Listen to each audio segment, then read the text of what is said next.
All right, welcome back. We have what I consider the McDougall team, which is a group of associates, actually friends that I've had for 20, 30 years. And our next presenter is one of those men who's worked with us, worked in conjunction with the things that we've done, supported each other, had similar crowds. And one thing really distinct about our next presenter is his ability to communicate. I understand, I was just shocked that he's given over 1,000 lectures, and sometimes he's given 4 lectures a day. Yeah, amazing. What a dedicated person. And so he also finally came out with his first book. It's How Not to Die. What a title. And it has put him on the New York Times best-selling list for the last 7 weeks. So,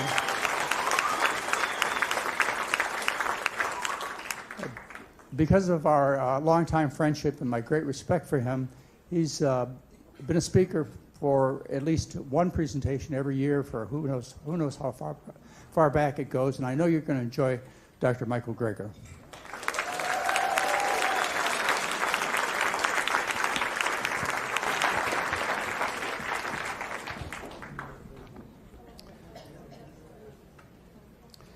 I have taken so many great ideas from Dr. John McDougall that it's only fair that he take my beard.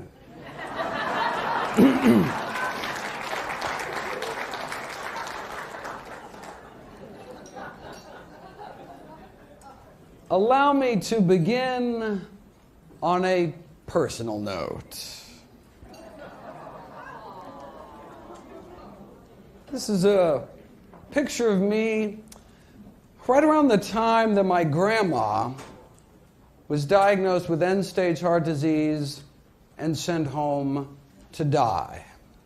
She already had so many bypass operations, basically run out of plumbing at some point, confined to wheelchair, crushing chest pain, nothing more they could do. Her life was over at age 65. But then she heard about this guy, Nathan Pritikin, one of our early lifestyle medicine pioneers. And what happened next is chronicled in Pritikin's biography. My grandma was one of the death's door people. Frances Greger arrived in one of Pritikin's early sessions in a wheelchair. Mrs. Greger had heart disease, angina, claudication, a condition so bad she could no longer walk without great pain in her chest and legs. Within 3 weeks, though, she was not only out of her wheelchair, but walking 10 miles a day.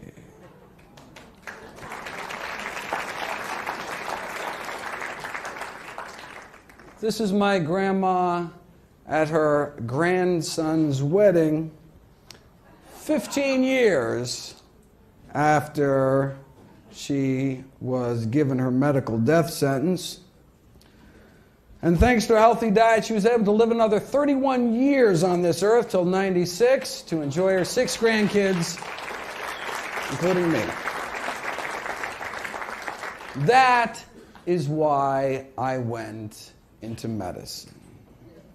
When Dr. Ornish published his lifestyle heart trial years later, proving with quantitative angiography that coronary heart disease could be reversed, arteries opened up without drugs, without surgery, just a plant-based diet and other healthy lifestyle changes, I assumed it was going to be the game changer. I mean, my family had seen it with their own eyes, but here it was in black and white in some of the most prestigious medical journals on the planet, but nothing happened. Leaving me to wonder if effectively the cure to our number one killer could get lost down some rabbit hole and ignored. What else was there in the medical literature that could help my patients? I made it my life's mission to find out. For those of you unfamiliar with my work, every year I read through every issue of every English language nutrition journal in the world, so busy folks like you don't have to. I then compile all the most interesting, the most groundbreaking, the most practical findings, new videos and articles I upload every day to my nonprofit site, nutritionfacts.org. Everything on the website is free. There are no ads, no corporate sponsorship.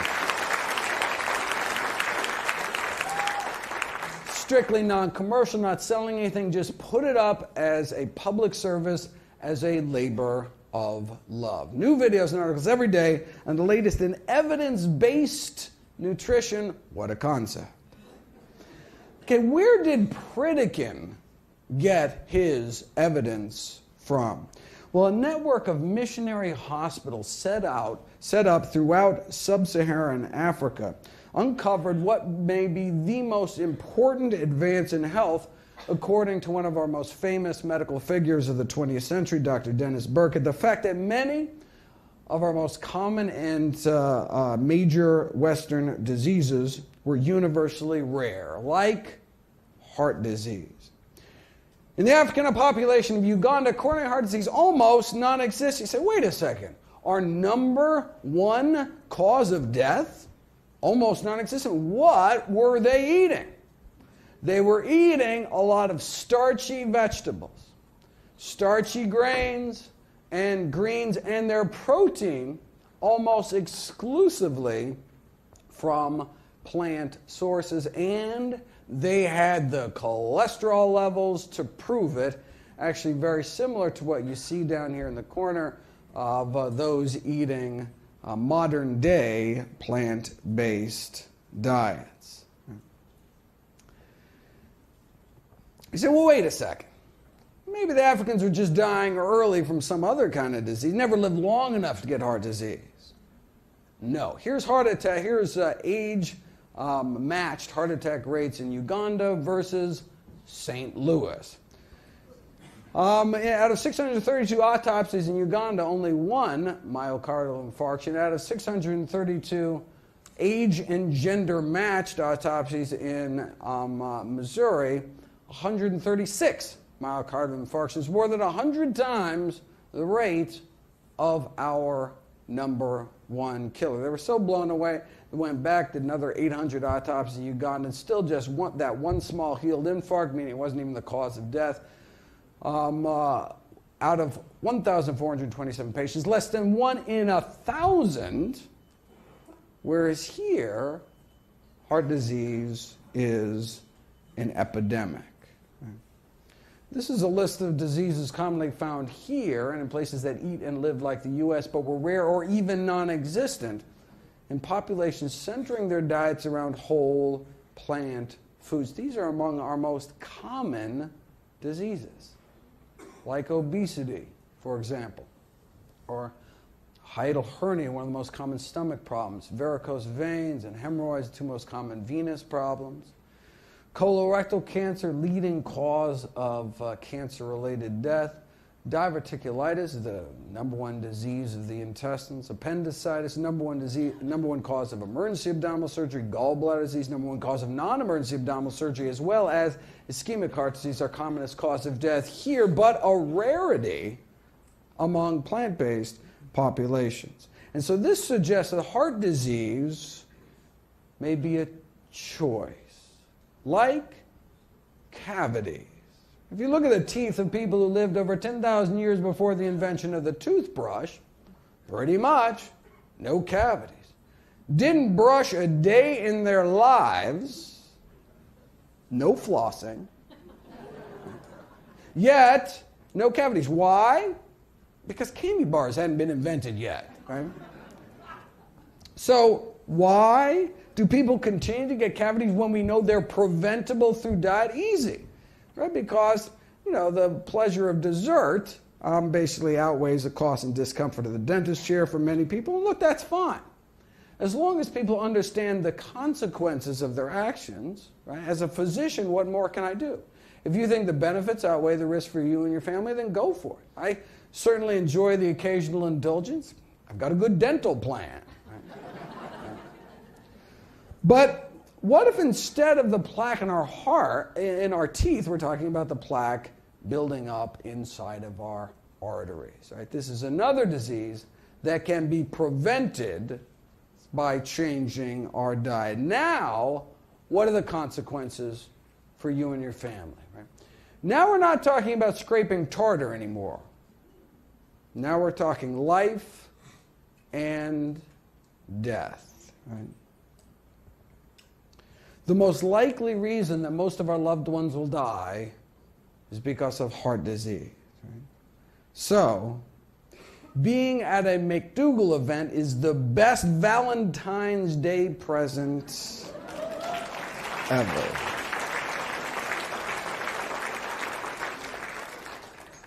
It's still up to each of us to make our own decisions as to what to eat and how to live, but we should make these choices consciously, right? Educating ourselves about the predictable consequences of our actions, right? Coronary heart disease, atherosclerosis, hardening of the arteries begins in childhood. By age 10, the arteries of nearly all kids raised on the standard American diet already have fatty streaks, the first stage of the disease, and then these plaques start forming in our 20s, in our 30s, and then can start killing us off.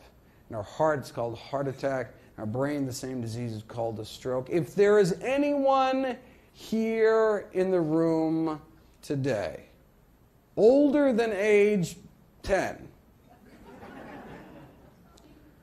then the question isn't whether or not to eat healthy to prevent heart disease.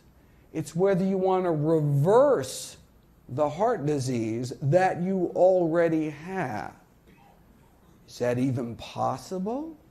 You know, when researchers took people with heart disease, put them on the kind of diet followed by populations that did not get heart disease, their hope was to slow the disease down, maybe even stop it. But instead, something miraculous happened.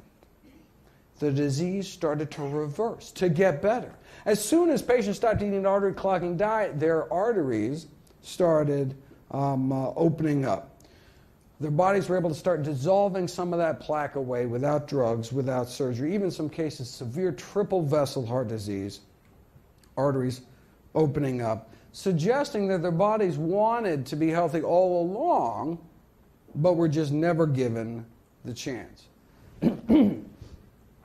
This improvement in blood flow on the left you see up here, if you can see, this is after just 3 weeks eating healthy.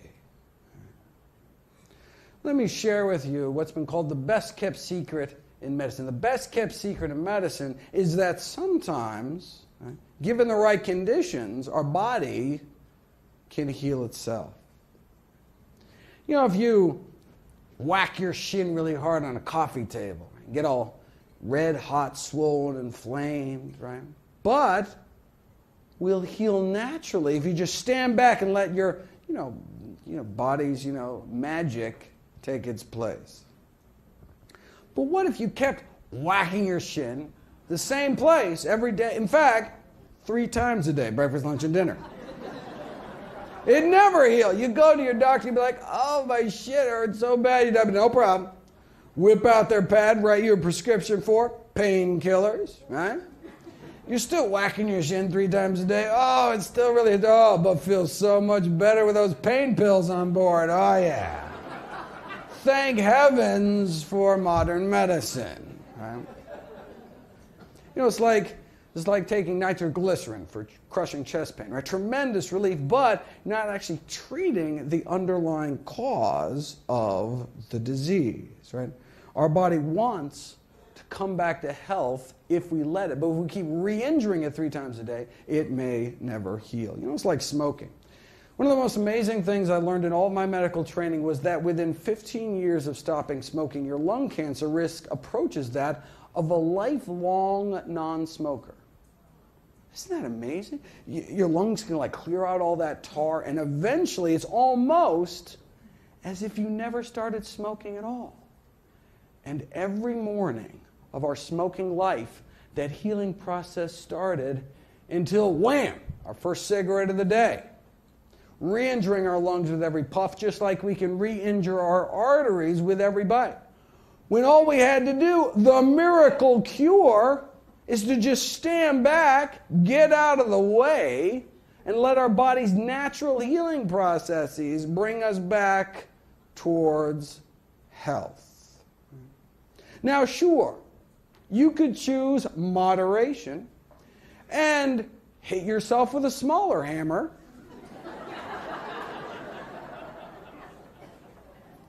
But why beat yourself up at all? We've known about this for decades. American Heart Journal, 1977. Cases like Mr. F.W. here, such severe angina, couldn't even make it to the mailbox. Then started eating healthier. And a few months later, climbing mountains, no pain. Now, there are some fancy new anti-angina drugs on the market now, cost thousands of dollars a year, but at the highest dose, they can successfully prolong exercise duration as long as 33 and a half seconds, ladies and gentlemen. It does not look like those choosing the drug route will be climbing mountains anytime soon. See, plant-based diets, not just safer and cheaper, but can work better. Heart disease is our number one killer. Killer number two is cancer. What happens if you put cancer on a plant-based diet? Dr. Dean Ornish and colleagues found that the progression of prostate cancer could be reversed with a plant-based diet and other healthy lifestyle behaviors, and no wonder. If you drip the blood of those eating the standard American diet onto cancer cells growing in a petri dish, cancer growth is cut down by about 9%. But put people on a plant-based diet for a year, though, and their blood can do this. The blood circulating throughout the bodies of those eating plant-based diets has nearly 8 times the stopping power when it comes to cancer cell growth. Now, this is for prostate cancer, the leading cancer killer specific to men and women. It's breast cancer. So they wanted to repeat this study using women and breast cancer cells instead. But look, they didn't want to wait a whole year to get the results. So they said, well, let's see what a plant-based diet can do in just 2 weeks against three lines of human breast cancer cells. Here's the before, cancer cell growth powering away at 100%. Here's after, just 2 weeks eating healthy. Here's kind of a before picture. This is a photograph taken under a microscope. What they did is they laid down a confluent layer, like a carpet of human breast cancer cells, and then they dripped the blood of women eating the standard American diet onto those cells. And as you can see, it kind of breaks up the cancer into these kind of cancer continents here. So even women eating crappy diets aren't totally defenseless. But then they take these same women, put them on a plant-based diet 2 weeks later, so they act as their own controls. Same women, 2 weeks later after a plant-based diet, they lay down another layer of breast cancer, and then they drip the blood of the same women 2 weeks later, and their blood can do this, right? Just a few individual cancer cells left with their bodies cleaned up. Before and after just 2 weeks eating healthy, their blood became that much more hostile to cancer. Slowing down the growth of cancer cells is nice. Getting rid of it's even better. This is what's called apoptosis, programmed cell death. Bodies were able to somehow kind of reprogram the cancer cells, forcing them into early retirement. This is what's called tunnel imaging, measuring DNA fragmentation or cell death. So dying cancer cells show up as little white spots. So as you can see in the little corner there, there's a dying cancer cell. Again, this is after you drip the blood of women eating the standard American diet onto them. Then you take these same women, 2 weeks later eating healthier, drip their blood again on cancer, and you see this. It's like you're an entirely different person inside.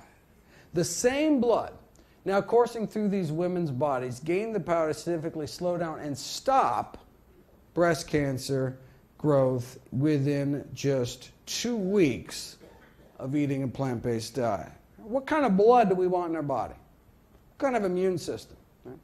Do we want blood that just kind of rolls over when new cancer cells pop up? Or do we want blood circulating to every nook and cranny in our body with the power to slow down and stop it? Now, this dramatic strengthening of cancer defenses was after 14 days of a plant-based diet and exercise. They had these women out walking 30 to 60 minutes a day. You say, well, wait a second. If you do two things, how do you know what role the diet played? So the researchers decided to put it to the test. So this is measuring cancer cell clearance. This is what we saw before. The effect of blood taken from those eating a plant-based diet, in this case for an average of 14 years, along with mild exercise, just like out walking every day.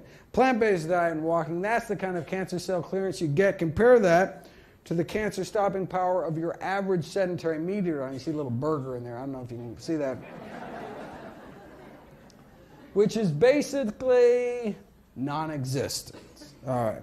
Now, but this middle group is interesting. Instead of 14 years on a plant-based diet, 14 years standard American diet, but 14 years of daily, strenuous, hour-long exercise like calisthenics.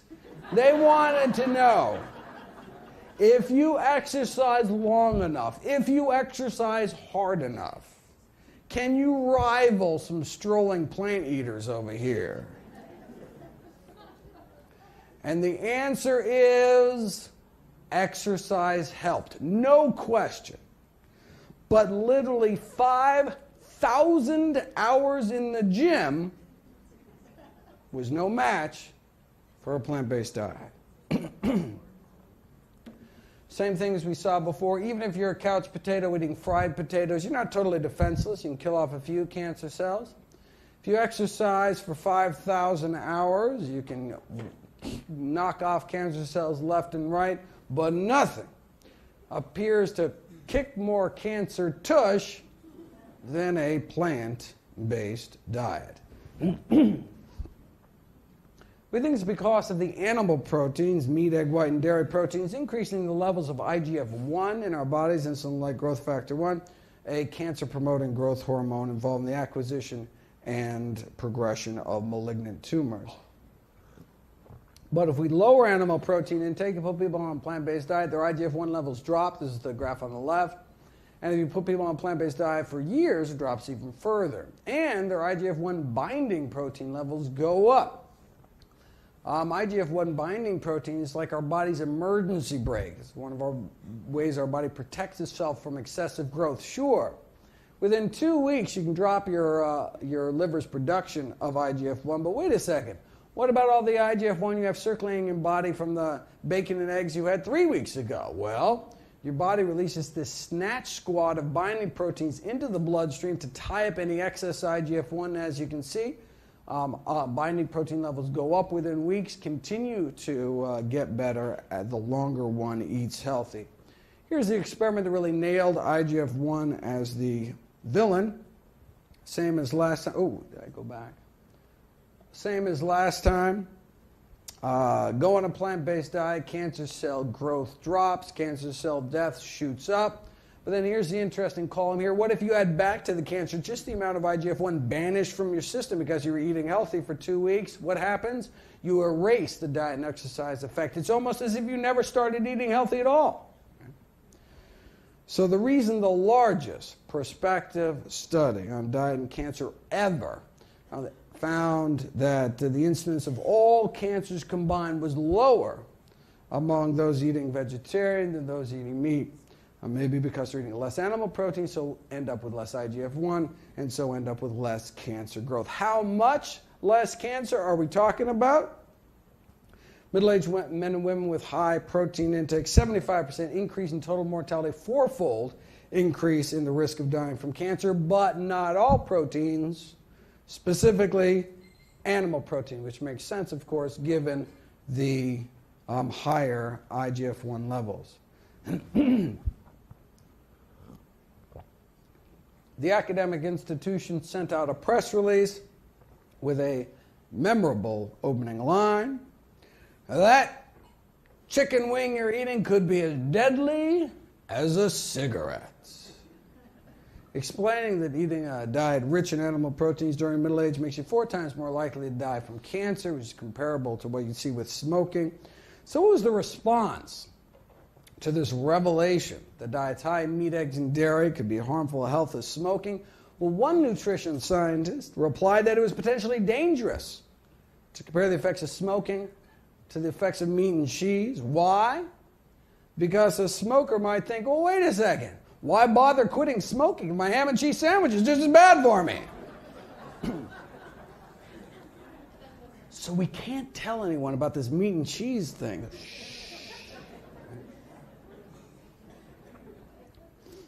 This reminds me of a famous Philip Morris cigarette ad, which tried to downplay the risk by saying, you think secondhand smoke is bad, increasing the risk of lung cancer 19%. Drinking 1 or 2 glasses of milk, maybe 3 times worth, 62% increased risk of lung cancer. Or doubling the risk frequently cooking with oil.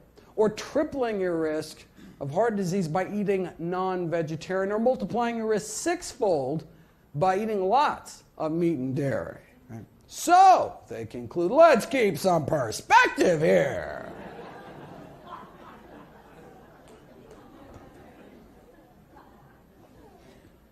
The risk of lung cancer for secondhand smoke well below that for other everyday activities. So, breathe deep. It's like saying, yeah, don't worry about getting stabbed because getting shot so much worse. How about neither? Right? 2 risks don't make a right. Of course, you'll note Philip Morris stopped throwing dairy under the bus once they purchased Kraft Foods. Just saying.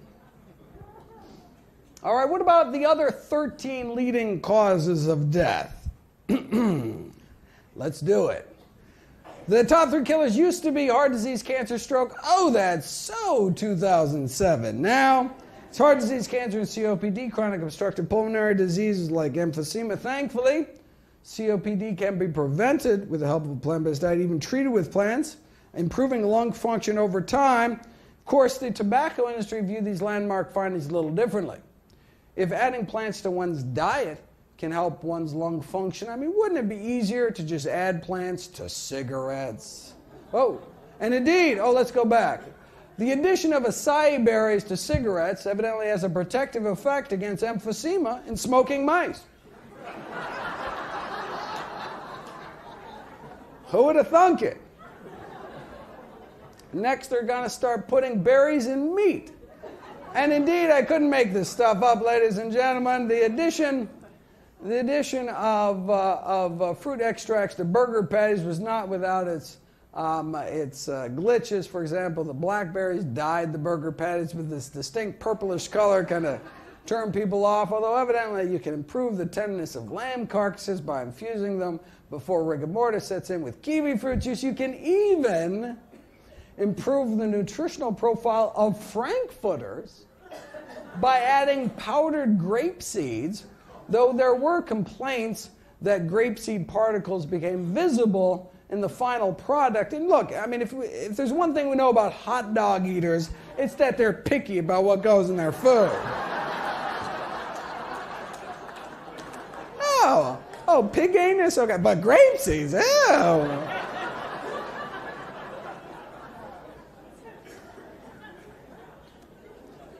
Strokes are killer number 4. Preventing strokes may be all about eating potassium-rich foods, yet most Americans don't even reach the recommended minimum daily intake, and by most, I mean more than 98%. 98% of us eat potassium-deficient diets because 98% of us don't eat enough plants.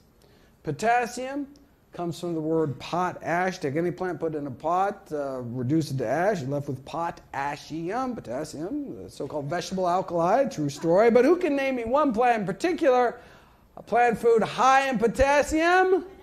Bananas, right? I don't know why. It's like the one thing everybody knows about nutrition. I think like Chiquita must have had this great PR firm or something. But it turns out bananas don't even make the top 50 sources. Coming in at number 86, right after fast food vanilla milkshakes. It goes fast food vanilla milkshakes and then bananas. You know, it's funny, when I was writing the book, I wanted to go back and make sure that they didn't update their list, and they had. Turns out now bananas don't even make the top 1,000 sources, coming in at 1,611, right after Reese's Pieces. I kid you not. The most concentrated whole food sources of potassium in the American diet are beans and greens and dates. Of all three things, bananas don't even make the top 1,000. In fact, if you look at the next leading cause of death, bananas could be downright dangerous. It's a...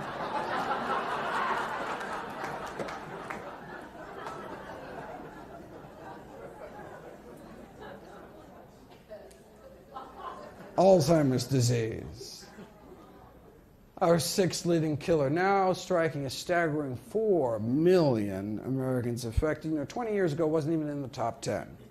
According to the latest dietary guidelines for the prevention of Alzheimer's, the two most important things we can do: cut down our consumption of meat, dairy, and junk, and replace those with vegetables, beans, fruits, and whole grains. This is based in part on data going back 20 years now. Those that eat meat, red meat, white meat, doesn't matter, between 2 to 3 times the risk of becoming demented later in life. And the longer one eats healthy, the lower the risk of dementia drops. Next on the list is type 2 diabetes, which we can prevent, arrest, and reverse with a plant-based diet, something we've known since back in the 1930s.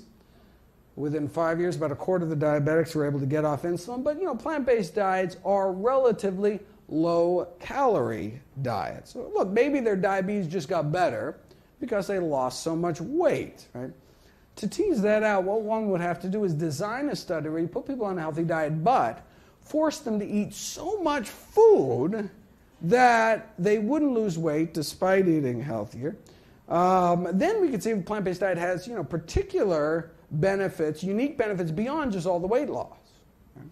Well, we'd have to wait 44 years, but here it is. Subjects were weighed every day. If they started losing weight, they were made to eat more food. In fact, so much food, some of the participants had problems eating it all. They're like, oh no, not another tostada. Oh, not another salad. But they mentioned that, so no significant alterations in body weight despite restricting meat, dairy, eggs, and junk. So, with zero weight loss, did the plant-based diet still help? Well, overall, insulin requirements were cut about 60%, and half were able to get off insulin altogether, despite no change in weight. How many years did this take? No, 16 days.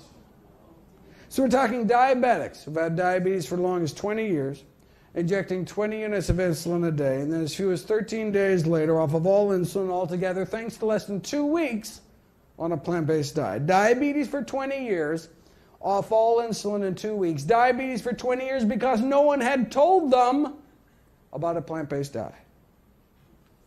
Here's patient 15. 32 units of insulin on the control diet, and then 18 days later, on none. Lower blood sugars on 32 units less insulin. That's the power of plants. And as a bonus, their cholesterol dropped like a rock to under 150 in just 16 days. Just like moderate changes in diet, you only get moderate changes in cholesterol. How moderate do you want your diabetes? Everything in moderation is a truer statement than many people realize, right? Moderate changes in diet in diet can leave diabetics with, moderate vision loss, moderate kidney failure, moderate amputation, maybe just a few toes or something. Moderation in all things is not necessarily a good thing. That study that purported to show that diets high in meat, eggs, and dairy could be to harmful health as smoking supposedly suggested that people who eat lots of animal protein have 4 times more likely to die from cancer or diabetes. If you look at the actual study, you'll see that's not true. Those eating lots of animal protein didn't have 4 times more likely risk of dying from diabetes. They had 73 times higher risk of dying from diabetes. Now, those who chose moderation, eating a moderate amount of animal protein, they only had 23 times the risk of death from diabetes. Killer number 8 is kidney failure, which can be both prevented and treated with a plant-based diet, and no surprise. Kidneys are highly vascular organs. Harvard researchers found 3 dietary risk factors for declining kidney function. Number 1, animal protein. Number 2, animal fat. And number 3, cholesterol. All, of course, only found in one kind of food. Animal fat can alter the actual structure of our kidneys based on studies like this showing plugs of fat literally clogging up the works in autopsied kidneys. And the animal protein can have a profound effect on normal kidney function, inducing what's called hyperfiltration, increasing the workload on the kidney, but not plant protein. Right? Eat some tuna fish, and you can see increased pressure on the kidneys 1, 2, 3 hours after the meal. Shoots right up. Right? But if instead of having a tuna fish salad sandwich, you had a tofu salad sandwich with the exact same amount of protein, no effect. Right? Kidneys can deal with plant protein without even batting an eyelash. So what are you saying? Why does animal protein cause that overload reaction but not plant protein? It appears to be due to the inflammation triggered by the animal protein. How do we know that?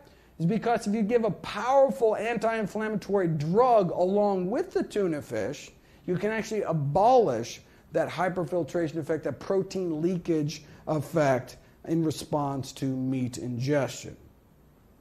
Then, of course, there's the acid load. Animal protein induces the formation of acid within the kidney, which can then lead to what's called tubular toxicity, damage to the delicate urine-making tubes within the kidney.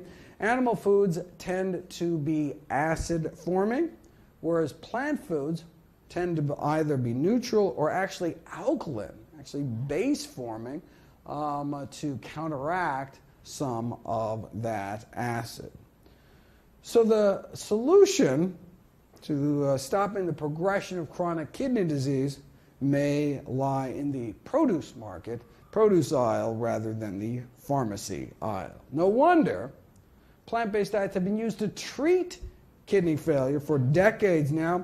Here's protein leakage on the traditional low-sodium diet that physicians would normally put these patients on. Switch to a supplemented vegan diet, conventional, plant-based, conventional, plant-based, turning on and off kidney dysfunction like a light switch based on what's going into their mouths. Killer number 9, respiratory infections. What possible role could diet play? Well, you obviously haven't seen my video, Kale and the Immune System, talking about the immunostimulatory effects of kale. Is there anything kale cannot do? Boosting antibody production 7-fold, but this is in a petri dish. What about in people? Well, if you take 2 groups, older men and women, split them up, half continue to eat their regular diet, other half add just a few servings of fruits and vegetables to their diet after getting their pneumonia vaccination, their Pneumovax vaccination, and you can see a significant improvement in protective antibody response in response to just adding a few servings of fruits and vegetables to their diet. This wasn't cutting out meat, just adding fruits and vegetables can significantly improve immune function. Killer number 10 is suicide. We've known that those eating healthier have healthier mood states. In fact, only about half the depression, anxiety, stress scoring compared to those that eat meat. Researchers suspect that it's the arachidonic acid, this inflammatory long-chain omega-6 fatty acid found predominantly in chicken and eggs. That's where it's mostly found in the American diet. You can't tell if it's cause and effect until you put it to the test. So they took people eating the standard American diet, removed meat, removed fish, removed poultry and eggs from their diets. Significant improvement in mood within just 2 weeks. Right? Thanks, perhaps, to this removal of arachidonic acid from their body, which they thought was adversely impacting mental health via a cascade of neuroinflammation, brain inflammation, but we could bring down that inflammation in their brain within just 2 weeks by removing cutting out eggs, chicken, and other meat. Now, am I just cherry picking, though? What about all the other studies, randomized controlled trials, showing that other diets have improved mood? There aren't any. Recent review found that only that plant-based dietary intervention fit the bill in terms of working. It's hard to cherry pick when there's only one cherry. Works in a workplace setting too, significant increase in physical functioning, general health, vitality, mental health, and not surprisingly translating into improved worker productivity. The biggest such study across 15 corporate sites at Geico found that plant-based diets significant improvements in depression, anxiety, stress, improvements in emotional well-being, etc., etc. So lifestyle interventions like exercise can help mental as well as physical health. Among the most effective of those is this plant-based diet. Killer number 11, blood infections. Sure, foodborne bacteria can kind of burrow through the intestine into the bloodstream, but women can creep up into their bladder. We've known for decades that it's bacteria creeping up from the rectum that actually cause bladder infections, but only recently did we figure out where this rectal reservoir of UTI-causing bacteria was coming from, and we now know it's chicken. We have DNA fingerprinting proof of a direct link between farm animals, meat, and bladder infections. Solid evidence that urinary tract infections can be what's called a zoonosis, an animal-to-human disease. You say, wait a second. Can't I just use a meat thermometer, cook the meat through? Right? I mean, well, what's the, No, because of cross-contamination. We've known for decades. You give someone a frozen chicken to prepare and cook in their own kitchen as they normally would, and a multitude of antibiotic-resistant bacteria jump from the chicken into the gut of the volunteer before they even eat it. So you could incinerate that thing to ash. You don't even have to eat any of it. You're infected before it even makes it into the oven, right? Just handling it is the problem. Within days, the drug-resistant chicken bacteria had multiplied to the point of becoming a major part of the gut flora. The chicken bacteria was like taking over their intestines. Now, what about if you follow the safe handling guidelines as well? No one actually does this, but the official USDA recommendations, you should disinfect all common kitchen surfaces with a bleach solution, then they spray the bleach on all the surfaces. Okay, what if you did this? And then came in later and swabbed common kitchen surfaces, and when you do that, researchers find pathogenic fecal bacteria, Salmonella, Campylobacter, serious human pathogens still left behind in the kitchen. The reason that most people have more bacteria from feces in their kitchen sink than on their toilet seat is because most people rinse chickens in the sink, not the toilet.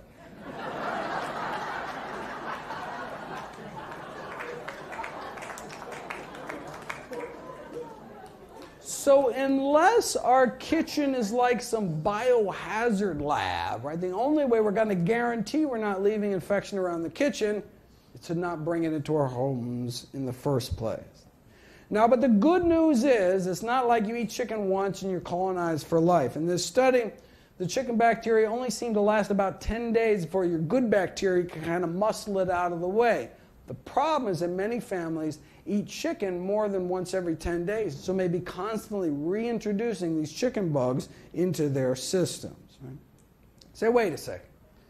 You can't sell unsafe cars. You can't sell unsafe toys. How is it even legal to sell unsafe meat? Well, they do it by blaming the consumer. As one USDA poultry microbiologist said, look, raw meats are not idiot-proof. They can be mishandled. When they are, it's like handling a hand grenade. You pull the pin, someone's going to get hurt. Now, while some may question the wisdom of selling hand grenades in supermarkets, if we get sick, it's our fault, right?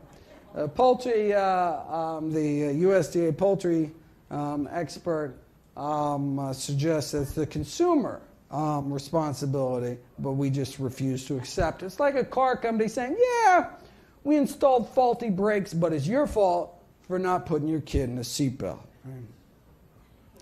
The head of the CDC's food poisoning division famously responded to this kind of blame the victim attitude coming from the meat industry.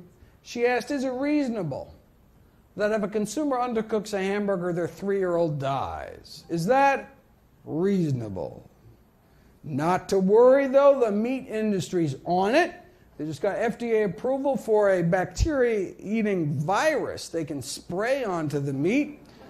Now, the industry's concerned about the consumer acceptance of these so-called bacteriophages may present somewhat of a challenge to the food industry. So, of course, I'm not going to label it or anything, but they think that's going to be a challenge. Check out their other bright idea. The effect of extracted housefly pupae on pork. This is a sciencey way of saying they want to smear a maggot mixture onto the meat. No, wait, it's a low cost. Let's think about it. Right? Look, maggots thrive off of rotting meat. However, there have been no reports of, sorry, this is a new clicker for me. We'll see if we can get through it. However, there are no reports of maggots having serious diseases, right? Have you ever seen a maggot sneeze? I don't think so. So, they must be filled with some kind of antibacteria, something, right? So, let's take some maggots, grow them 3 days old, wash them off, tell them a little Vitamix action there, and voila! Safer meats. We did kidney failure. What about liver failure? We've known for decades that a plant-based diet can be used to treat liver failure, significantly reducing the toxins that would otherwise build up eating meat without a fully functional liver to detoxify your blood. One does have to admit, though, that there are some people eating plant-based diets with worsening liver function. They're called, alcoholics living off of, barley and corn and grapes and, strictly plant-based, but not doing so good. It's not clear what... High blood pressure is next, affecting nearly 78 million Americans. That's nearly 1 in 3 of us. And as we age, our pressures get higher and higher, such that by age 60, strikes more than half. I said, wait a second. If it affects more than half of us, then maybe it's less of a disease and more just kind of an inevitable consequence of aging. No. We've known since the 1920s that high blood pressure need not occur. Researchers measured the blood pressures of 1,000 people in rural Kenya who ate a diet centered around what? Whole plant foods. Starchy vegetables, grains, vegetables, fruit, and dark green leafies. Our pressures go up. As we age, their pressures actually go down. And the lower the better. The whole 140 over 90 cutoff is arbitrary. Even people that start out with a blood pressure under 120 over 80, you went to your doctor, had 120 over 80, you would get a gold star. But even 120 over 80 people appear to benefit from blood pressure reduction. So the ideal blood pressure, the no benefit from reducing it further blood pressure, is actually 110 over 70. Say, wait a second, is it even possible to get blood pressures down to 110 over 70? It's not just possible, it's normal for those eating healthy enough diets. Over 2 years at the Royal Kenyan Hospital, 1,800 patients were admitted. How many cases of high blood pressure did they find? 0. Wow, they must have had low rates of heart disease, right? No, they had no rates of heart disease. Not a single case of arteriosclerosis, our number one killer, was found. Rural China, too. About 110 over 70 their entire lives, 70-year-olds, same average blood pressure as 16-year-olds. Now, of course, Africa, China, vastly different diets, but they share this common theme that they're plant-based day to day with meat only eaten on special occasions. Now, why do we think it's the plant-based nature of their diets that was so protective? Because in the Western world, the only group getting blood pressures down that low, according to the American Heart Association, are those eating strictly plant-based diets, coming in at an average of 110 over 65. Based on the largest study of those eating plant-based diets to date, this is a study of 89,000 Californians, there appears to be this stepwise drop in blood pressure rates the more and more plant-based one's diet gets, as one goes from meat eater to kind of flexitarian to just fish to just meat, eggs, and dairy to all the way plant-based. Same thing with obesity and diabetes. The more and more healthy we eat, the better. So, of course, yes, we can eliminate the majority of our risk. But what's important about this slide as well is that it's not all or nothing. It's not black and white. Any steps we can make on the spectrum towards eating healthier can accrue significant health benefits, which just get better and better the more you actually do it.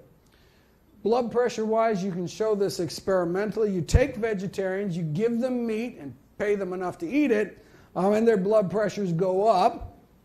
Or you remove meat from their diet, and their blood pressures go down. After 7 days in this mysterious McDougall program cohort, whatever that is, and this is after the vast majority had already stopped or reduced their blood pressure medications completely. They had to reduce their blood pressure medications because you're treating the cause of the disease. And so if you don't have high blood pressure anymore and you're on blood pressure medications, you can drop your pressures too low, fall over, and crack your head open. You have to reduce blood pressure. So we got lower pressures on fewer drugs. That's the power of plants. So, does the American Heart Association recommend a no-meat diet? No, they recommend a low-meat diet, the so-called DASH diet. Why not vegetarian? When the DASH diet was being created, were they just not aware of this landmark research done by Harvard's Frank Sachs? No, they were aware of the landmark research. The chair of the design committee that came up with the DASH diet was Frank Sachs.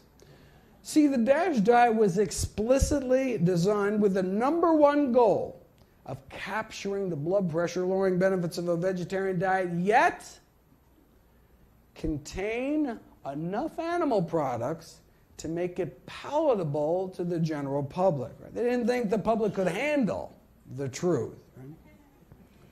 Now, in their defense, you can see what they were thinking. Just like drugs never work unless you actually take them, diets never work unless you actually eat them. So they're like, okay, well, no one's going to go on a strict vegetarian diet, right? So if we soft pedal the truth on the population scale, maybe we'll actually, help more people. All right, tell that to the 1,000 families a day that lose a family member to high blood pressure. Maybe it's time to start telling the American public the truth. Killer number 14 is Parkinson's disease. Does a plant-based diet reduce the risk of Parkinson's disease?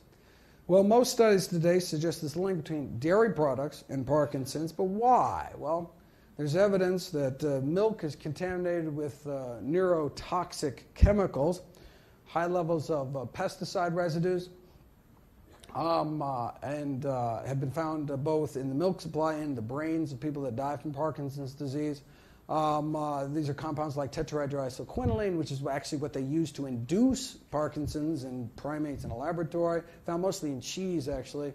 And so there's been calls that we should have toxin screenings of the milk supply. Yeah, good luck with that. Of course, you could just not drink it, but then what would happen to your bones? That is a marketing ploy. If you look at the actual science, milk does not appear to protect against hip fracture risk, whether you're drinking in your adult years, whether you're drinking it in your teen years. If anything, milk consumption was associated with an increase in fracture risk. Maybe this is why hip fracture risks are highest in populations where they drink the most milk. So Swedish researchers decided to put it to the test. 100,000 men and women followed for up to 20 years, and milk-drinking women had the higher rates of death, more heart disease, significantly more cancer for each daily glass of milk. 3 glasses a day was associated with nearly twice the risk of premature death. And they had significantly more bone and hip fractures too. More milk, more fractures.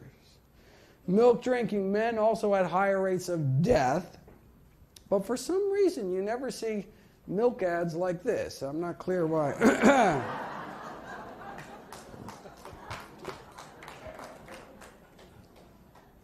And finally, aspiration pneumonia, which is caused by swallowing difficulties due to a stroke or Alzheimer's or Parkinson's, things we've already talked about. Okay, so where does this leave us? Here's the top 15 reasons that Americans die. And a plant-based diet can prevent nearly all of them, can help treat more than half of them, and even prevent and even reverse the course of disease in some of them, including in some cases our top 3 killers. Now look, there are drugs that in some circumstances that can help too. There's cholesterol-lowering statin drugs. There's usually a whole bunch of different classes of blood pressure-lowering medications one has to be on. There's blood sugar pills and insulin injections. But think about the diet. This same diet, though, does it all. It's not like there's a liver healthy diet and then there's a heart healthy diet and a different brain healthy diet. No, a liver healthy diet is a kidney healthy diet, is a body healthy diet. One diet to rule them all. And what about drug side effects? Not talking about a little rash here or something. Prescription drugs kill.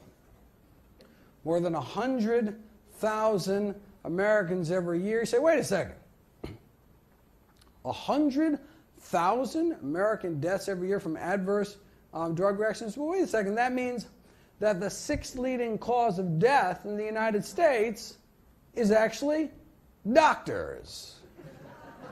The 6th leading cause of death is me. Thankfully, I can be prevented with a plant-based diet. Seriously though, compared to 15,000 American vegetarians, meat eaters, about twice the odds of being on aspirin, sleeping pills, tranquilizers, antacids, painkillers, blood pressure medications, laxatives, of course, as well as insulin. So plant-based diets are great for people that don't like taking drugs, for people that don't like paying for drugs, and for people that don't like risking drug side effects. Want to solve the healthcare crisis? I've got a suggestion. There's only one diet that's ever been proven to reverse heart disease in the majority of patients, a plant-based diet. So anyone, anytime, tries to sell you on some new diet they heard about, do me a favor. Ask them a simple question. Wait a second, has this new diet been proven To reverse heart disease, you know, number one reason me and all my loved ones will die. If the answer is no, right, then why would you even consider it, right? If that's all a plant-based diet could do, reverse our number one killer, shouldn't that kind of be the default diet until proven otherwise? And the fact that can also be effective in preventing, treating, and reversing other leading killers like type 2 diabetes and hypertension would seem to make the case overwhelming. Most deaths in the United States are preventable and related to nutrition. According to the most rigorous analysis of risk factors ever published, the number one cause of death in the United States and the number one cause of disability is our diet, which has since bumped tobacco smoking to killer number 2. Cigarettes only kill about 500,000 Americans every year, whereas our diet kills hundreds of thousands more. So, let me end with a thought experiment. Imagine yourself a smoker in the 1950s. The average per capita cigarette consumption was 4,000 cigarettes a year. That means the average American smoked a half a pack a day. The media was telling you to smoke. Famous athletes agreed. Right? Even Santa Claus wanted you to smoke. I mean, look, you want to keep fit and stay slim, stay slender, and keep yourself trim by eating lots of hot dogs. So you smoke, eat your hot dogs.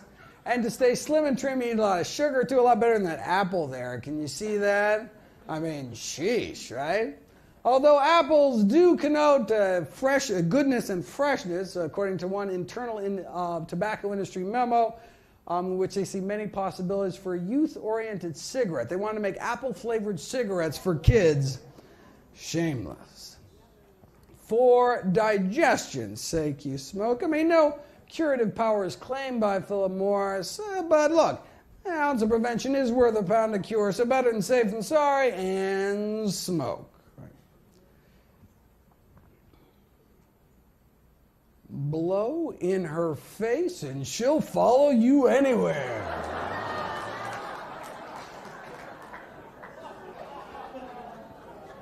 No woman ever says no, they're so round, so firm, so fully packed.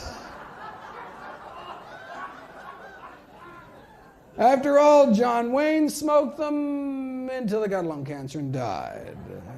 You know, back then, even the paleo folks were smoking, and so were the doctors. Now, this is not to say there wasn't controversy within the medical profession. Yes, you know, some doctors smoke Camels, you know, but other doctors preferred Lucky, so it was a little conflict there. The leader of the U.S. Senate agreed. I mean, who wouldn't want to give their throat a vacation? How could there be a single case of throat irritation when cigarettes are just as pure as the water you drink, perhaps in Flint, Michigan? And if you do get irritated, no problem. Your doctor can always write you a prescription for cigarettes. This is an ad in the Journal of the American Medical Association. So when mainstream medicine is saying that smoking on balance is good for you, when the American Medical Association is saying that, where could you turn back then if you just wanted the facts? What's the new data advanced by science? She was too tired for fun, and then she smoked a Camel. Babe Ruth spoke of proof positive medical science, that is, when he still could speak, before he died of throat cancer. Now, by there's some miracle, there was a smokingfacts.org website back then that could deliver the science directly, bypassing commercially corruptible institutional filters. You would have become aware of studies like this. This is a Adventist study in California, published in 1958, showed that non-smokers at least 90% lower lung cancer risk than smokers, but this wasn't the first. When famed surgeon Michael DeBakey was asked why his studies published back in the 30s linking smoking and lung cancer were simply ignored, he had to remind people what it was like back then. We were a smoking society. It was in the movies. It was everywhere. Medical meetings were one heavy haze of smoke. And smoking was, in a word, normal. So, back to our thought experiment. If you're a smoker in the 50s in the know, what do? Right? Do you change or do you wait? If you wait until your doctor tells you, between puffs, to quit, you could have cancer by then. If you wait until the powers that be officially recognize it, like the Surgeon General did in the subsequent decade, you could be dead by then. It took 25 years for the Surgeon General report to come out. It took more than 7,000 studies and the deaths of countless smokers before the first Surgeon General's report against smoking came out. You'd think maybe after the first 6,000 studies it could be a little bit heads up here or something. No. Powerful industry.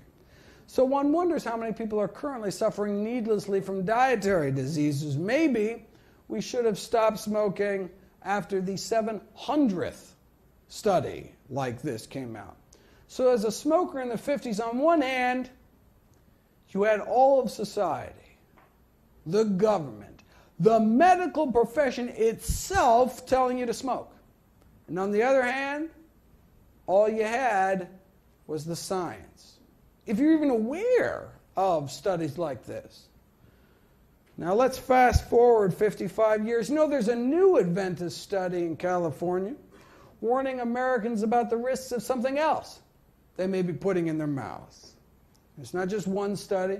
According to the latest review, sum total of evidence suggests mortality from all causes put together, many of our dreaded diseases, stroke, cancer, diabetes, etc., significantly lower among those eating plant-based. So, instead of someone going along with America's smoking habits in the 50s, imagine you or someone you know going along with America's eating habits today. What do? Right? With access to the science, you realize the best available balance of evidence suggesting your eating habit's not so good for you. So do you change or do you wait? If you wait until your doctor tells you between bites to eat healthier, it could be too late. In fact, even after the Surgeon General report was released, medical community still dragged their feet. The AMA actually went on record refusing to endorse the Surgeon General's report. Why? Maybe it's because they just got a $10 million check from the tobacco industry. Maybe not. Maybe it's coincidence. Okay, so we know why the AMA may have been sucking up the tobacco industry, but why weren't just individual doctors speaking out? Well, there were a few gallant souls ahead of their time, as there are now, writing in as there are today, standing up against institutions, killing millions. But why not more? Well, maybe it's because the majority of physicians themselves smoked cigarettes. Right? Just like the majority of physicians today continue to eat foods that are contributing to our epidemic of dietary diseases. Right? What was the AMA's rallying cry back then? Everything in moderation. Scientific studies have proved that smoking in moderation, that's fine. Sound familiar? Today, the food industry uses these same tobacco industry tactics, supplying misinformation, twisting the science. The same scientists for hire paid to downplay the risks of secondhand smoking toxic chemicals are the same paid by the National Confectioners Association to downplay the risks of candy, and the same paid by the meat industry to downplay the risks of meat. Consumption of animal products and processed foods cause at least 14 million deaths around the world every year. 14 million people dead. Plant-based diets can now be considered kind of the nutritional equivalent of quitting smoking. How many more people have to die, though, before the CDC says, don't wait for open heart surgery to start eating healthy as well? Until the system changes, we need to take personal responsibility for our own health, for our family's health. We can't wait until society catches up to the science because it's a matter of life and death. Last year, Dr. Kim Williams was made president of the American College of Cardiology. He was asked why he follows his own advice that he gives to patients to eat a plant-based diet. I don't mind dying, Dr. Williams replied. I just don't want it to be my own fault. Thank you very much.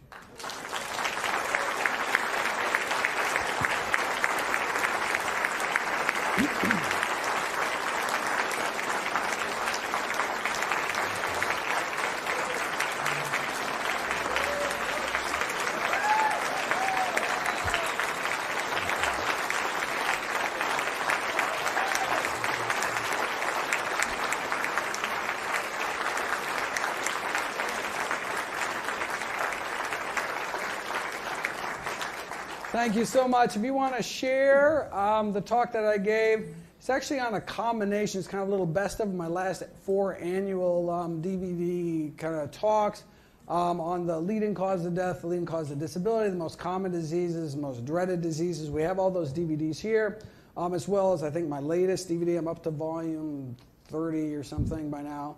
All proceeds from the sale of all my books, DVDs, and speaking engagements all goes to charity. And I'm so excited for the first time here at McDougall to actually have my book here, How Not to Die. There it is.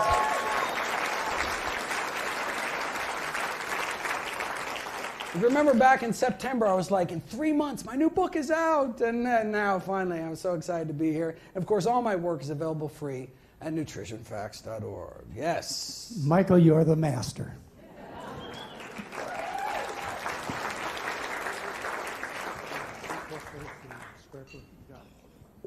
Thank you, Dr. Greger. It's a wonderful presentation. I have a question for you, since you are the master of reading studies, disseminating them to the general public.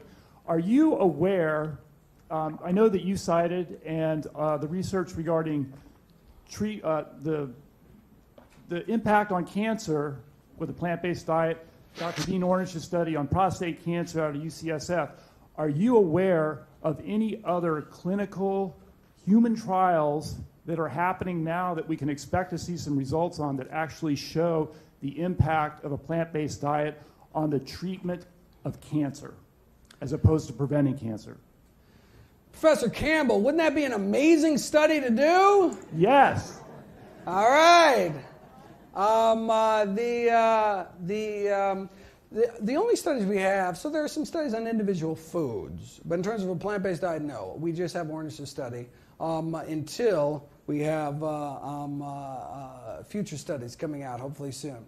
But currently, so we have, for example, I have videos about the effect of strawberries, for example, on the progression of esophageal cancer, where they just took people with these, precancerous lesions of their esophagus and gave them basically, I think, 2 pints of strawberries a day for a month. I mean, it's a lot of strawberries, but it's just strawberries, right?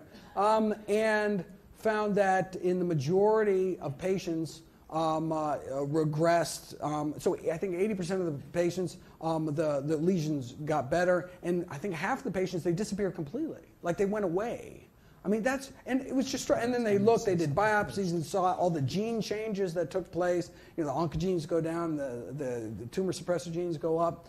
And there's been similar studies on black raspberries painted onto oral cancer lesions and given black raspberry suppositories for rectal cancer lesions. Yeah, don't try it at home, folks. And then studies on flax seeds and studies on soy for breast cancer patients and things like that, where there's been individual foods. But we say, well, wait a second. What if your entire diet was filled with plant foods, and all we have to point to in terms of clinical studies is Dr. Dean Ornish's landmark work beyond all the kind of ex vivo work like we saw with the breast cancer patients, where, yes, we're using, what happens in your body after eating healthy for 2 weeks in terms of what happens to your bloodstream's ability to suppress cancer growth, but that's different from taking people with cancer, changing their diets, and actually seeing what happens. You say, well, wait a second. Hasn't anyone done that study? Big broccoli doesn't quite have the same kind of a research budget, I'm afraid, that big pharma. But wouldn't you? I mean, I certainly would donate to have that kind of study done. I mean, wouldn't you be like, I want to see that study done? And so if, for example, Dr. Campbell put together such a research proposal and got some research institutions involved and said, let's take cancer patients, let's put them on a plant-based diet and see what happens, and put out like a Kickstarter kind of program. I told them we'll raise money for them in a flash. I'll promote it on the site. We'll get it out there, and I think it's going to be doable. So hopefully next year we'll get back with some better news, right?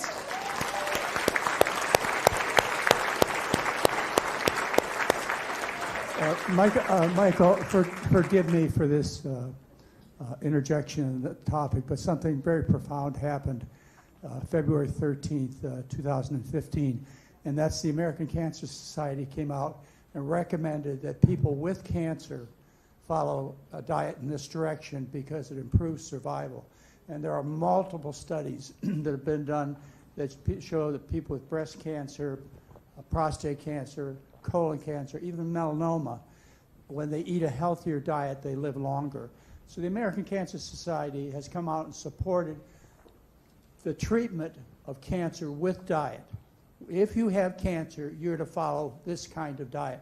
And Up to Date, which is often referred to, in February, they made the same conclusion. Part of the fundamental treatment of all cancer patients should be a plant food-based diet. Fantastic. So there's a lot of information to find out there about that. Yeah, so there certainly have been studies showing that, for example, women who eat more saturated fat after breast cancer diagnosis live significantly shorter and have greater recurrence. And so, absolutely, so more plant food consumption. But in terms of actually randomizing people to plant-based diets, unfortunately, there's not enough of those studies, but hopefully that'll change. Yes? I was wondering if there's any correlation between a good diet or a bad diet and joint replacements, because everyone seems to be getting them. Yeah, well, there is, I mean, probably the number one reason, so when you talk about knee replacements, why are people's knees wearing out, is because they're carrying, 200 pounds not in their back, but in their waist.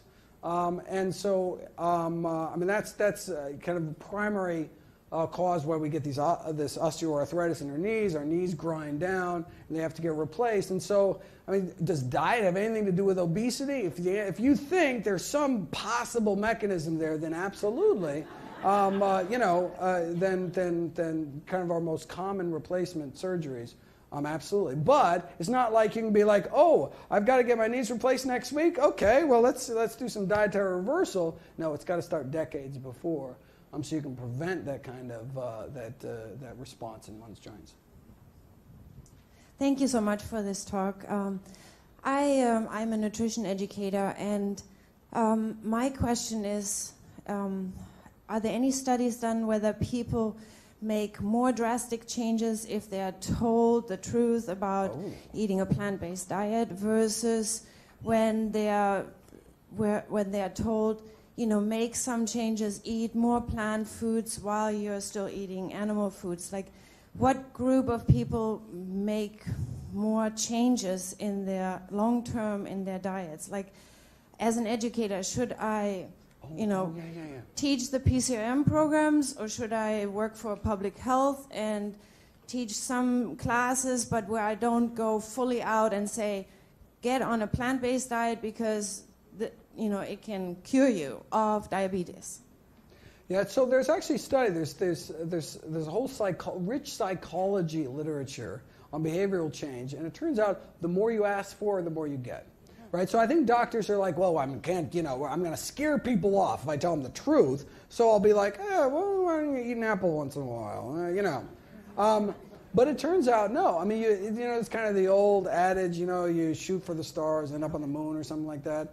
I think it's the other way around, but it doesn't make sense astronomically, so I have to flip it. So And so now, it doesn't mean your patient's never going to follow, but you say, look, we don't tell our patients, cut down to a pack a day, right? We tell them to quit, right? Now, I mean, is smoking a half a pack a day better than 2 packs a day? Probably, but no, it's not good for you. Ideally, we should only put healthy things in our mouths, and that's what we should tell our patients, right? And so when we tell patients, this is the ideal, right? So like in my book, it's funny, out of all the kind of radical ideas in my book, I get all this pushback about my exercise recommendation. I just review the science on what the best, so I recommend 90 minutes of exercise a day, like walking. And people are like, 90 minutes a day? And I'm just like, well, look, that's what the science show. And so wait a second, well, then why does the government only recommend 22 minutes a day? Right. Because they're trying to make it palatable. Right. They're trying to make it doable. They're trying to make it, but they don't want to scare people off. So instead of telling people the truth, but you look at the science, it's very clear. 30 minutes is better than 22 minutes. 45 minutes is better than 60 minutes. And then 90 better is 60. And then there's no studies where anyone's ever exercised more than 90 minutes. So we don't even have studies past that. So the best available balance of evidence is just 90 minutes is better. Okay, so that's what I got. Look, it doesn't mean you have to do it every day, but you should just know that's kind of, and then, anything we can do towards that is, and the same thing with diet, right?